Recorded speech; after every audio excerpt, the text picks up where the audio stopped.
Sumber https://it.wikipedia.org/wiki-. Legenda siluman ular putih Bai Sichuan adalah legenda tentang seorang siluman ular putih bernama Bai Suzen yang jatuh cinta pada seorang pelajar bernama Susian.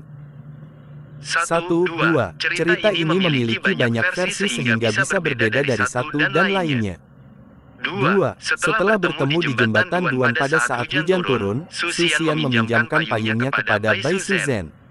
1-2. Keduanya jatuh cinta dan menikah. 1-2. Tak lama setelahnya pada saat festival Pechun, Bai Suzen tidak sengaja meminum arak yang membuatnya berubah kembali menjadi ular putih raksasa.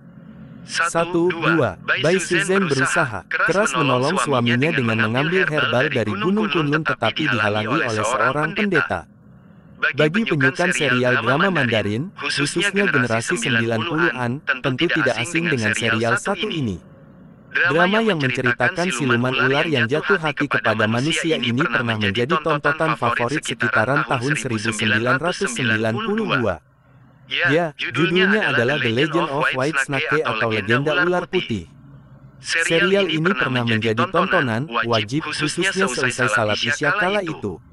Dibintangi oleh Ang Chiu, serial The Legend of White Snake kali pertama hadir di Taiwan pada 1992 dengan total 50 episode. Ceritanya sendiri sebenarnya mengadaptasi dari cerita rakyat Tiongkok. Legenda Ular Putih atau The Legend of White Snake termasuk ke dalam 4 cerita rakyat paling terkenal.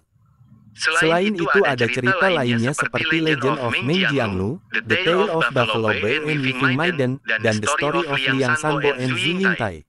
Serial drama ini sendiri bercerita mengenai sosok ular putih bernama Bai Suchen dan juga adiknya yang bernama Xiao Qing.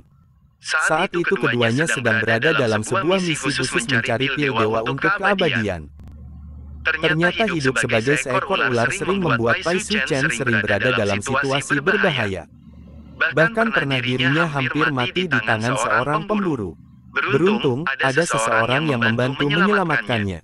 Karena berniat ingin membantu, Bai Suchen kemudian mencari identitas dan keberadaan pemuda yang telah menyelamatkan hidupnya itu.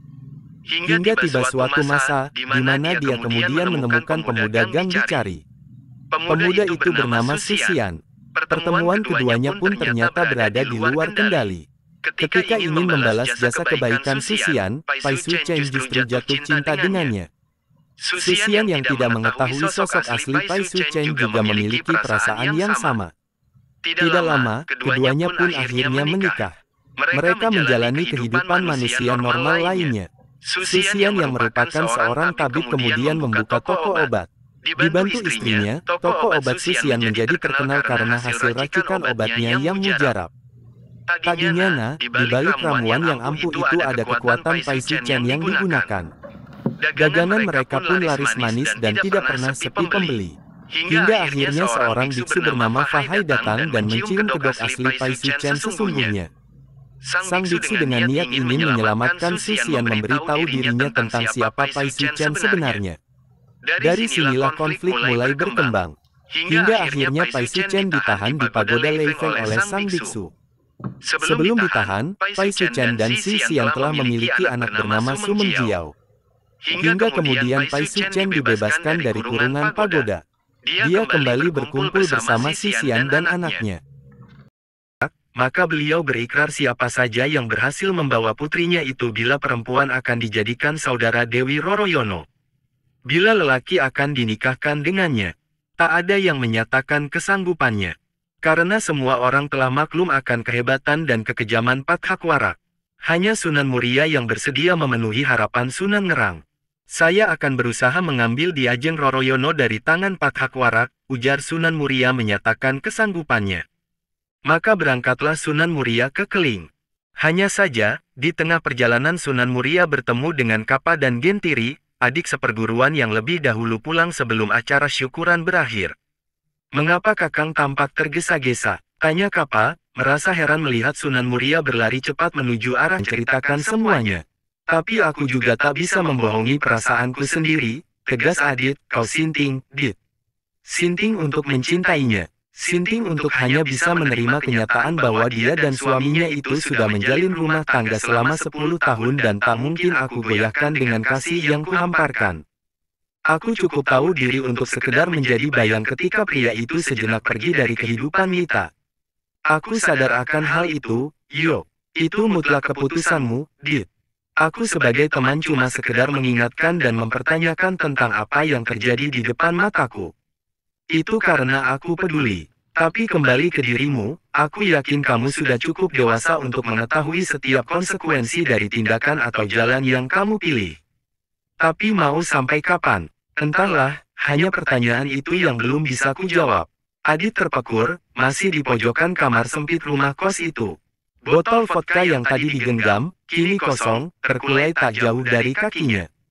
Bahkan rokok yang tadi terselip di jemarinya, masih berada di sana. Mati karena lupa tak terisap, atau sudah tak ada daya. Adit tertidur. Karena mabuk, karena lelah, karena sakit hati, baca juga, terpaksa dilayani menantu saat istri pergi dinas besok. Dia akan terbangun dengan kepeningan yang dahsyat di kepalanya, dan keheningan yang pekat di hatinya, mengingat bahwa dia harus menahan diri untuk seolah tak pernah mengenal Mita dalam hidupnya. Paling tidak selama seminggu, paling tidak selama suami Mita sedang berada di sana. Seminggu setelah malam ini, pelukan Mita akan menjadi miliknya, hanya miliknya. Mungkin untuk 2 bulan ke depan, bisa jadi 3 bulan ke depan sebelum dilema semacam ini datang lagi, hari di mana suami Mita datang kembali, selama 7 hari. Asteris.